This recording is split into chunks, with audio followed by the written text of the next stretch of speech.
Hello and welcome to the SEND Network podcast. We're a digital community for SEND practitioners to connect and collaborate. I'm Georgie Green, and if you're listening to this podcast, there's also an opportunity to watch us as well, where you can discover more about that in the show notes, which we'll put out once this podcast has gone out. And I want to say a warm welcome today to my guest, who's Dr. Sharon Smith. Sharon, hello. Sharon is Assistant Head of Teaching and Learning at Tute Education, and I hope have I pronounced that right? I've got it right. That's there. That's a good step in the first place.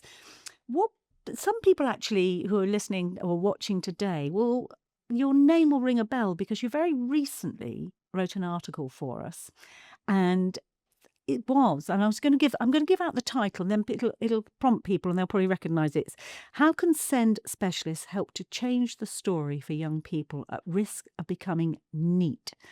And that is not in education, employment, or training. So we're going to talk a little bit about your article, but also we want to lift some of those words off the page, and let's get into a discussion about that. But before we do, we want to know a little bit about you, Sharon. Tell us about your route into your current role. And I've got to say, well, we probably could talk an hour on this because there are many there are many strings to your bow. You're completely right across the whole. I think just about every area of education. But tell us a little bit more about you. Yeah, so I started my career as a secondary English teacher, and I worked in high schools in Manchester and then in Chester. And I always gravitated, I would say, towards our students, maybe that were maybe struggling academically, and later kind of students with identified SEND needs. And in my first school, which was a fabulous place to kind of cut my teeth as an educator, we had some real challenges in engagement as well, very disadvantaged cohort of learners. After a few years there, I thought, I've seen one setting, I wonder what it's like to be someone else. So I went to another school. And I'll be honest, I left teaching after 10 years a little bit disillusioned, because in both my schools, I like I say, I worked with students who were maybe more vulnerable, maybe struggling a little bit to fit into that mainstream pigeonhole, and wanted to kind of see, well, is there another way? Is there another way to do this teaching and learning thing? So I was very fortunate. I went over.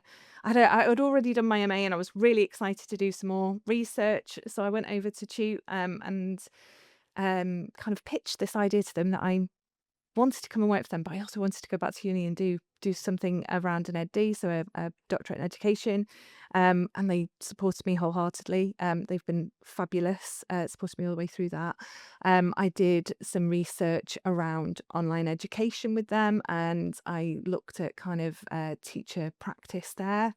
And then just randomly, I had an opportunity to go to Uganda. So I went off to Uganda and did a kind of research field work there, looking at teacher-led CPD in another context as well.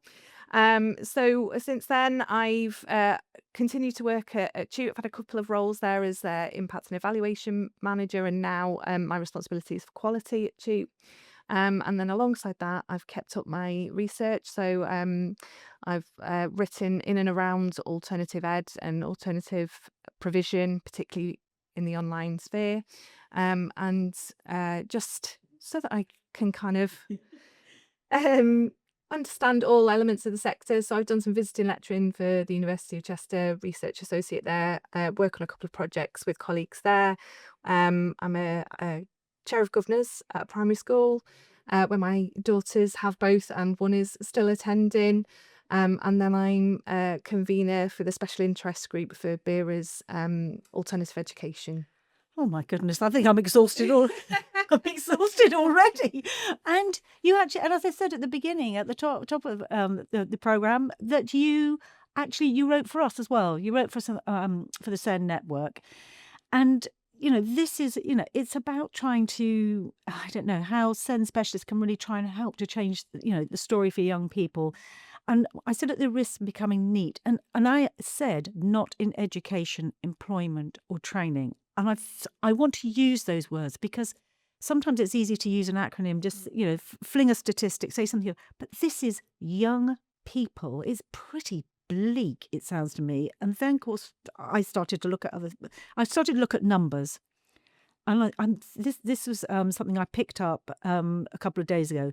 There are 946,000 young people who were NEET in the UK, and this is just purely from July to September 2025. I mean, that when you look at it, and I'm not very good with numbers, but that's a huge number, and that's equivalent to 12.7% of all young people aged between 16 to 24. And that is just, I know that number does fluctuate, doesn't it, throughout the year? It does. But that, as I said, I used the words earlier, that's pretty bleak, isn't it? It's really bleak, and the levels are really high. And I think, of those students, like you say, it does. Those young people, rather, it does fluctuate throughout the year. But if you look at the figures around persistent unemployment and persistent NEET, students who've been out of employment or training for a year is within that cohort is 25%. So a quarter of those it is over a long period as well. So the headline is bleak, and then the more layers you peel back, the worse that story almost gets.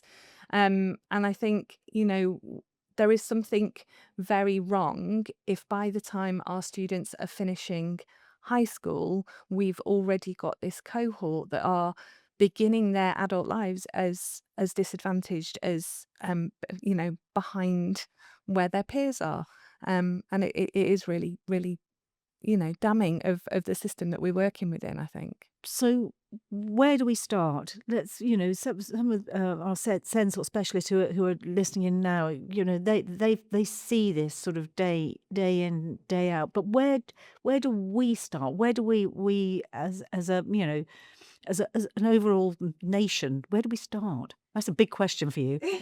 Well, I'm gonna solve all the nation's problems. No, I'm really not. But I'd like to think that actually those figures are indicative of bigger problems, and we do have to start looking at those bigger problems. So if you look at research, and I'm going to check my notes here, for the Child Poverty Action Group, they will tell you that 7 out of 10 children growing up in poverty come from families where at least one member of the family, one parent or carer, is working. So there's two problems really. We've got people who are struggling to access work at all, and then people who are accessing work, entering the workforce normally in service sector jobs with not brilliant pay, struggling to make ends meet. And that sort of generation, if you like, of young people struggling to secure employment now are going to be our parents in a few years. So we can't look for a quick fix. That's not going to be a thing. I think it's really important. There was some really good work done, and I'm going to double check my notes again because I don't want to misquote anybody, but the Education Policy Institute released a paper in 2025, and they said, we're making, and I'm quoting them, we're making little progress closing the gap between vulnerable groups of people and their peers. And that's where we need to focus our attention. What can we do to level the playing field, really? Teachers and educators and Senkos out there will have all seen there's often memes around equality and equity. And then a third phase of that becomes liberation. And it's really for our young people to be able to get to a point where not only do they have more chances to succeed, but we broaden the narrative on what success looks like. I watched, and I know this is the right thing to throw in now, but I watched the Freddie Flintoff program, the where he got these young guys to play cricket.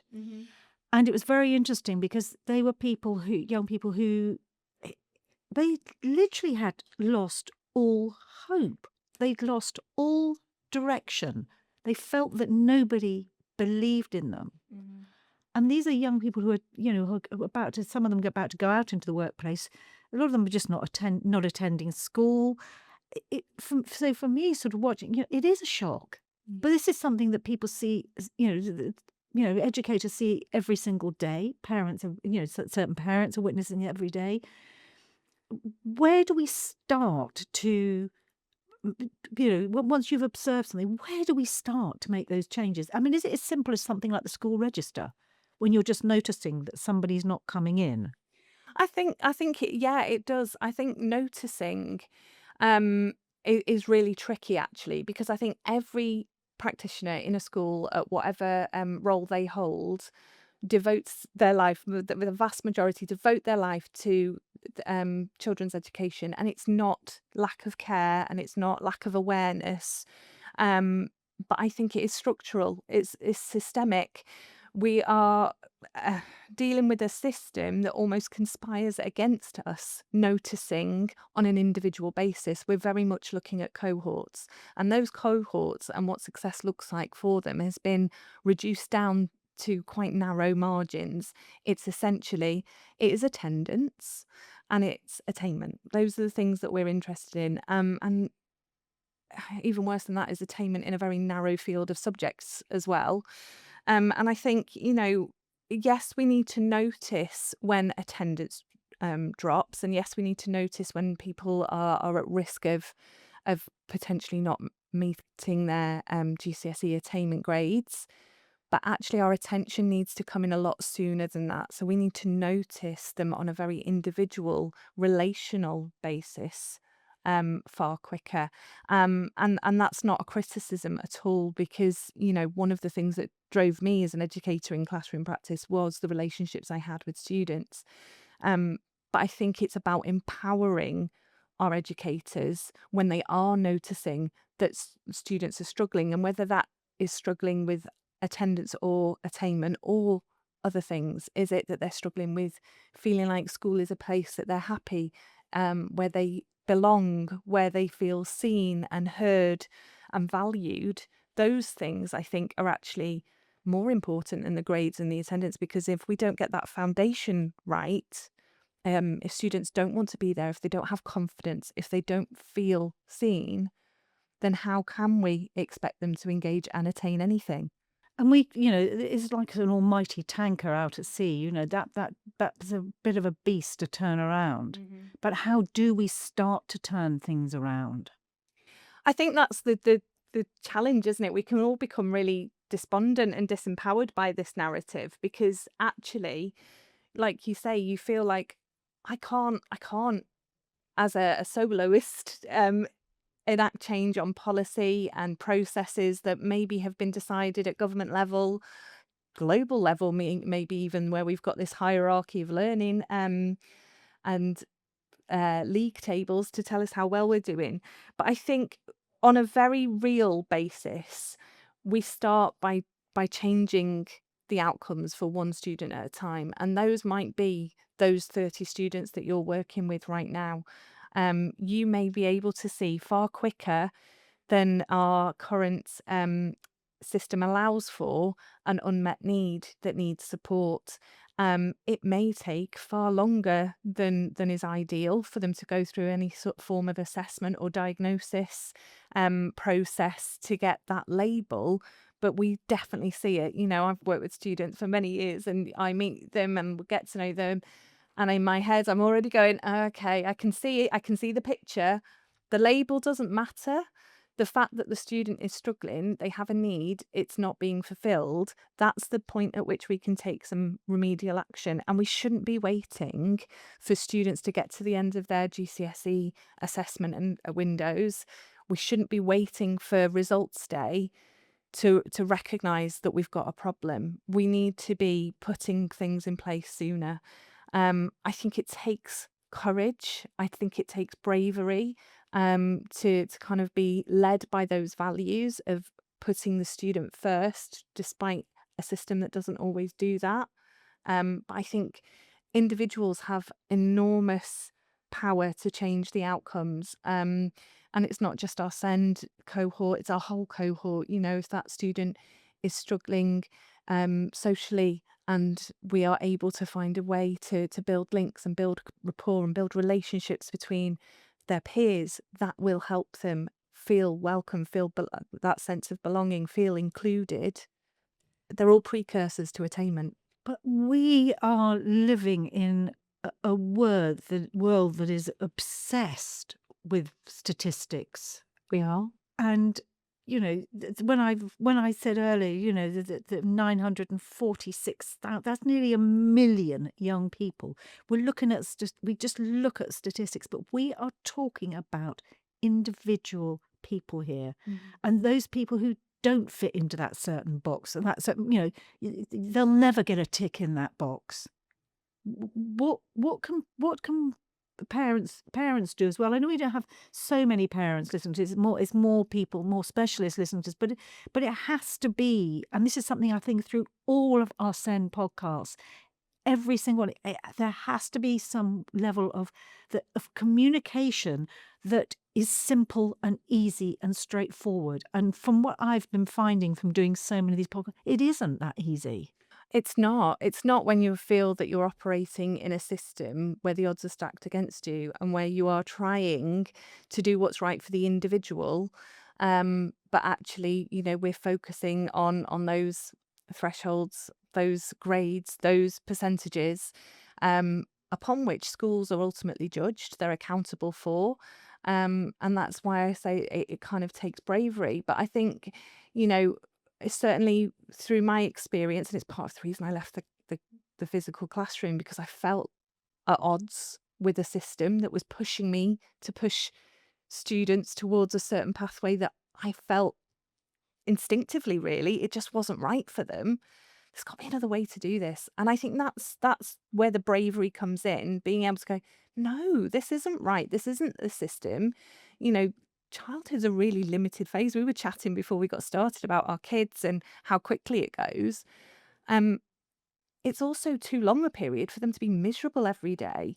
They Yeah. can't. That's not okay. So what we have to do is move away from asking our children, how smart are you by these rigid conformist structures, and think about, well, how are you smart? And we undervalue things like creativity, like sport, technical abilities, technology. There are so many other skills out there that should be valued. And actually, I've got students who didn't get their GCSE grades, but went on to do a vocational skill and earn far more money than I do in their roles. They've got a booming business. So actually, we need to open up the dialogue and be able to challenge that and say, this progress 8 direction for this particular child is the wrong thing. Let's stop pretending if we just try harder, if we have a bit more grit and determination, we'll get them all through it. No, and nor should we, because actually that's not the world they're growing up to be a member of anymore anyway. We need to recognise other things, and parents as well as educators have got autonomy to be able to go, no, I'm not putting my child in that system. It's hard. And I definitely think that it's a privilege to be able to go, no, I'm not doing that. I want to do something else, and have the not just cultural capital, but literal capital to be able to seek other routes sometimes, which is wrong. But I do think over time, we are seeing the number of children out of mainstream, both in home education and alternative education, skyrocketing. It's falling on deaf ears now to say this is the only way. This utilitarian model of Victorian education is going to work forevermore. So the more that we challenge that individually, the more agency and control I believe we'll get collectively.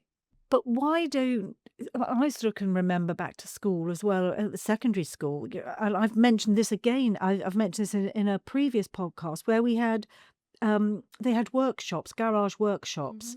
And I mean, every teacher had their car sorted out, but they never went to a garage service. So the kids in school did it. We had carpentry workshops. They had gardens. Most state schools had beautiful gardens with greenhouses and people.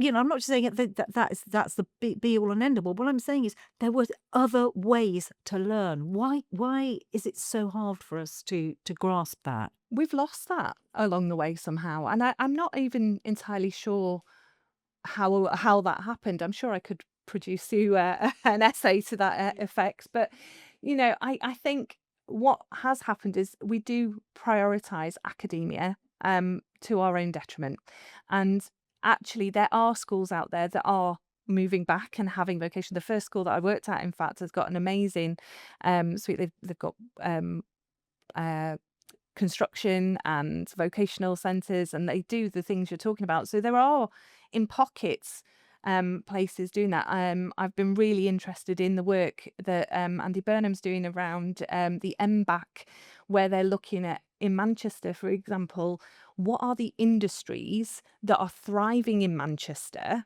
that the students who are going to leave education in the next few years are likely to fulfill the pipeline for. Where are they going to go? What are their destinations? Okay, well, let's tailor our curriculum to the industry in the local area. That makes absolute sense. Why would we not do that? But like you say, unfortunately, it just seems that change is so slow. It's glacial. And that doesn't help our learners right now, which unfortunately puts that burden back onto our parents and our SEND practitioners and our teaching workforce to try and navigate a really reductive system. So how do people who are working in education, who are people who are listening, how do they find that? At the beginning they see something's wrong, they understand something is wrong, but how do they find the right sort of pathway to really to stop that risk of someone becoming NEET? How do they? Oh gosh, I'm asking you probably impossible questions, you You can know. ask. But how? Yeah. But how do people listening now think? Yeah, I know that there's somebody. Maybe a child that's really young. They may be only as young as 5 or 6, but they can see that they're going to be heading in that direction. Yeah. How do they put something in place now? I think but part of it is being open to alternatives. There are alternatives. I've worked in alternative education now since 2014, and I've seen some amazing things. So the organisation I work for is entirely online, but we work with a lot of other providers. Sometimes it's a very vocational route, as you've talked about. Sometimes it's sport. We've seen equine studies. There's a project, one of my colleagues was visiting him again in Manchester this week, the 0161 project. They go through, so their students are engaging in with boxing. So I think the thing about learning and education is we've kind of got to this false mythology where if students don't like engaging in English, maths, science, academia, um, then they don't like learning. Actually, they might love learning if we find the right thing to engage them. And sometimes, on a very small scale, we can do that with all our students. We've had students come to us that have been out of school for a couple of years, and they've started off with just one subject they love, one thing that they're interested in. And actually, if we can break that cycle of believing I can't learn, I can't do it, I have no value, in a small way at first, because I think, again, back to this narrative that we have around the binary, the win-lose mentality of education, and only certain forms of education work, and only certain thresholds for attendance will work. Actually, you can't get a student who is disengaged entirely and who has not been in education for a very prolonged period straight back in with a 95% attendance record. You have to move by degrees, and we have to be realistic about that. So if you can engage them in something, if they're into Minecraft or if they're into manga or anything, it doesn't matter. But if we can get them engaged and excited about learning about something, that's often the door that we can then push on and broaden their curriculum. I think we have to be braver about personalising learning for our students. It is tough, and it's always tough on those on the front line. I was in a classroom for 10 years. Personalising a curriculum for every child in your class is really, really hard, and not sustainable. But if we can find moments, just glimmers within each student to interest them, to engage with them, and that comes back to relational practices, knowing our kids. Yeah, and one of the things I think when I was reading your the feature that you wrote for us, one of the things was saying um, about making early intervention the norm, not the exception. Like, that's something that really leapt off the page to me. Good, brilliant. Yeah, no, I think so, and I think like like I say, I work in alternative provision and research in alternative education, and they're synonymous with the last resort. Alternative ed, alternative provision is the last resort, sometimes the last resort amongst last resorts. And I think that's really challenging that, we have to wait for things to fall apart, for things to become bleak in order to take action. And it's not true. It's really not true. I mean, my goal in life, really, I think, in this field would be for us to really have a menu of options. Not, do you want to go to mainstream school A, mainstream school B, mainstream school C? But how would you like to be educated is where we would need to get to. And in the meantime, early intervention is what we can do. So if we are funneling our children into mainstream and realizing something's not working, the sooner we can identify that, the sooner we can think about, okay, how can we adapt curriculum? How can we tailor education to our students? How can we engage them, excite them, and ignite a passion for learning in them? The sooner the better, because the bigger the gap gets, the further behind that child falls, the more of a mountain they have to climb to get back to, attaining in the ways that, our success unfortunately is still measured by. Well, last night a thing pinged up on social media. There was a mother saying, "Help! Can anybody give me any idea of what to do? I've got a 16-year-old son. He just doesn't seem to he's not engaging with us. I mean, lots of teens, they spend a lot of time in the bedroom, but she just was fearful. All he was doing was being on the internet. He wasn't they felt that she was losing him, and he's losing that ability to communicate, and all the different responses coming back, and I would say every single one was either somebody was saying about taekwondo, somebody was saying about another sport. There's an amazing youth theatre in Salisbury in Wiltshire. They were saying, why don't they try, joining the youth theatre? There was another musical, a drumming thing. Every single thing that people were suggesting seemed to be all the things that are being taken away. Yeah, yeah. And it's desperately sad. And you see it so much, and it is wrong. It's not the way that we're designed as human beings. We have varied interests and passions, and everybody's so different. Again, we were talking about our kids, and I was saying, oh, my first is a very calm and measured. My second's a wild child, but she's very, we're all different. Yeah. So we shouldn't be in a system that prioritizes just one way of learning, just one way of being, and that's, I think, where things have gone awry. But I absolutely agree with the advice that mum's been given, because actually, if you can find something, and it comes back to values, it's that values led approach to education. If we can show kindness and support and integrity towards our students, if we can demonstrate how they can belong and feel that they can achieve in something, regardless of what that is, then we absolutely have the opportunity to build them up in other areas. I think what we've done unintentionally, absolutely, and no blame attributed to those of us working on the front line, because it's bloody hard. What we've done is we've created this win-lose narrative where if you don't pass your GCSEs and you don't get the grades, then that's it, you're written off by the time you're 16. And that poor young man at 16, weeks away, in real terms, from GCSE entry, will be buckling under the pressure of, I'm not going to be able to do it. I can't do it. I can't do it. And the impact on our young people's well-being, it's no coincidence that we're seeing more social, emotional, and mental health needs. Yes, we are more aware. Yes, we're looking out for it. Yes, we're signposting to support more. But I don't think it's a coincidence. We are putting too much pressure on young people, and taking a step back from that, as a parent, God, that's not what I want for my kids. So why is it what we are enforcing upon our children as a nation? It makes no sense to me. We're sort of coming almost like to the end of our conversation, and which we honestly we could keep going for forever and a day on this. But what we often do is we ask people three things that they'd like, the Zen practitioners listening, three key things you'd like them to take away. But there's part of me almost wants to say, I'd like to see three things that you'd like to change and how SEM practitioners could maybe help to implement some of those changes.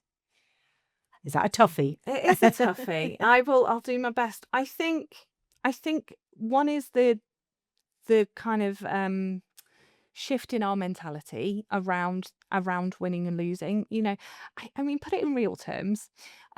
When our children are babies and they're learning to walk, we don't have, oh, if they haven't walked by day 257, then they're a failure. That's not a thing. And as adults, if you haven't passed your driving test at 17, it doesn't mean you'll never drive. So I think we've got to stop this narrative of there is only one way to succeed. And it is a seismic shift. I know it takes time for that to enter into the public consciousness, but I hold on to it every day. When we create a new curriculum, when we think about broadening our offer, when we think about we've been asked to deliver Key Stage 1 and 2 provision, which we've never done online before. We've not started with English and maths, we started with creatives and arts, and how can we get little people excited about learning? Those are the sorts of things that we can do. And it might take, a bit of grit to get that over the line sometimes, don't get me wrong. But I think it's a systemic change and a change in our thinking that has to occur. So that's definitely one thing that just a small matter. I think again, the academic prioritization is something that we need to do. And I'm sat here as a teacher and an academic. It's not that I don't think academia is great. It's brilliant. And if that's the way you learn, good for you. Amazing. Follow your passion. But also, let's look again. Is there only one way to succeed? Definitely not. Let's find what inspires our young people and get them moving. And then for our poor practitioners that are on the front line, I think, first of all, before I tell them what I think would help them, thank you. Thank you for the job you do. You do an amazing job. It's the hardest job in the world, often thankless. And sometimes the system pits us as adversaries. Often schools and parents are in conflict. Often those of us in SEN in particular who are trying to desperately find an assessment or a diagnosis are the ones telling parents, well, I'm sorry, it's going to be another 6 months. It's going to be another 12 months until we manage to even get your child seen. And we take the flak, the frustration for that. So thank you. You are doing the best you can in incredibly difficult circumstances. But the last thing, I guess, is that, and it's something I've written on with a colleague from Bristol University, Sarah Gilly. We don't work with children in a vacuum. There is a system around every student. We have the student, and at Tute, we always say the student is at the centre of everything we do. It leads every decision. But around that child, there's the student themselves, there's the peers, there's the family members, there's the parents, there are the teachers that are working with them, there are the TAs, the unsung heroes often working with them, the support workers, the people who are working in social circles with that young person as they attend a club or a youth group. Everybody in that system matters. And I think if we can all work together and pull in the same direction, we have a greater chance of success. I think that kind of mesosystem, I guess, around that young person really needs to work together, and it's communication. So, before we were recording, you were saying, oh, I've had this conversation, just get into school and talk to them. I think sometimes the messages that are going backwards and forwards, that you're absolutely right, they don't actually fill in all the blanks, I guess. So actually getting around a table, having a conversation, the way is we would with a child in need, and have a team around the family. That's what we need. We need to pull together and work together, um, even if the system sometimes sets it up otherwise. Oh my goodness, Sharon, thank you so much for everything today. Really fascinating conversation. And so, Dr. Sharon Smith, thank you. I'm saying the thank you as well, making sure I'm saying that. Now, anything that we've talked about today, and you can also head to the Send Network and you can read Sharon's article as well. But anything we've talked about today, and to access the show notes, all you need to do is you head to our website, and that's send-network.co.uk, and there you can register for free. And I always say this, but I always want to make sure you know you can discover a wide variety of topics and discussions that we cover right across the Send Network. And until next time, you've been listening to the Send Network podcast.